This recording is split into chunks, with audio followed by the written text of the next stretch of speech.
Green land دنیا کا ایسا خطہ ہے جس کا نام سن کر یوں لگتا ہے جیسے ایک وسیع و عریض سرسبز و شاداب علاقہ ہوگا، جبکہ حقیقت اس کے برعکس ہے۔ گرین لینڈ کے زیادہ حصے پر برف کے پہاڑ اور چٹانیں ہیں۔ گرین لینڈ دنیا کا سب سے بڑا جزیرہ ہے جہاں پر سب سے بڑے گلیشیئرز بھی ہیں، جن کے پگھلنے کی تیز رفتاری سے سائنسدان تشویش میں مبتلا ہیں۔ ایک حالیہ سائنسی مطالعے میں بتایا گیا ہے کہ گرین لینڈ کے تمام گلیشیئرز پگھلنے سے دنیا بھر کی سمندروں میں پانی کی سطح 10 انچ سے زیادہ بلند ہو جائے گی، جس کے نتیجے میں کئی ساحلی علاقے ڈوب جائیں گے اور موسموں کی شدت میں اضافہ ہو جائے گا۔ بحر اوقیانوس میں واقع اس جزیرے کی لمبائی 2670 کلومیٹر اور چوڑائی 1050 کلومیٹر ہے۔ یہ جزیرہ قطب شمالی کے بہت قریب واقع ہے اور اس کا 2/3 حصہ قطبی دائرے کے اندر ہے۔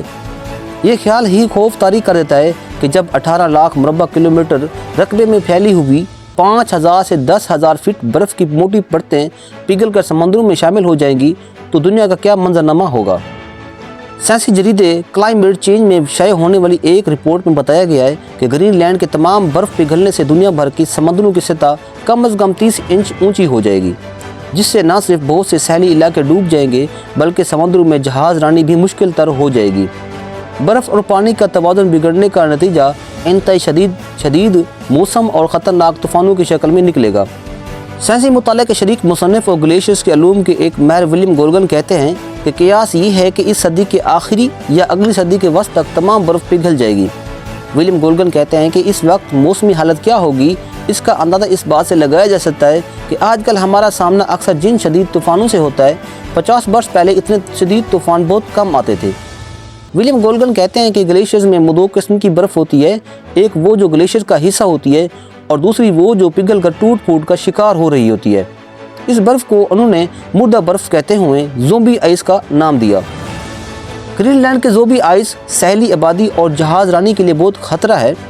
سائنسدان کہتے ہیں کہ سورج کی گرمی سے گلیشیئر میں پگھلنے کا عمل شروع ہوتا ہے، البتہ جب برف باری ہوتی ہے تو پگھلے ہوئے حصوں کو برف باری دوبارہ گلیشیئر کے ساتھ جوڑ دیتی ہے، جبکہ زومبی آئس کے معاملے میں دوبارہ جڑنے کا عمل نہیں ہوتا اور اسے پگھلنا ہی ہوتا ہے۔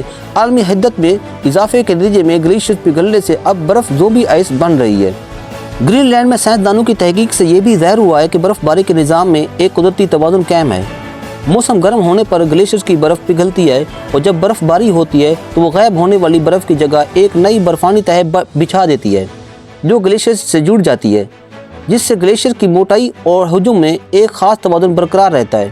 یہی وجہ ہے کہ ہزاروں برس سے گلیشیئر اپنے وجود قائم رکھے ہوئے ہے، لیکن اب انسان کی دخل اندازی سے اس فطری توازن میں خلل پڑ رہا ہے۔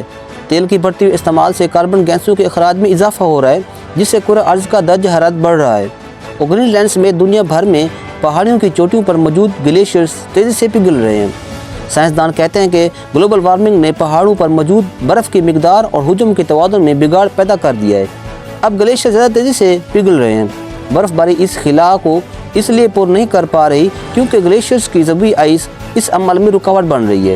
ان کے مطابق زومبی آئس کا مقدار گلیشیئر سے جڑنا نہیں بلکہ صرف پگھلنا ہی ہے۔ گلوبل وارمنگ کے عمل کو روکے بغیر سمندروں کی سطح بلند ہونے اور موسموں کی شدید شکل میں ڈھلنے سے روکا نہیں جا سکتا۔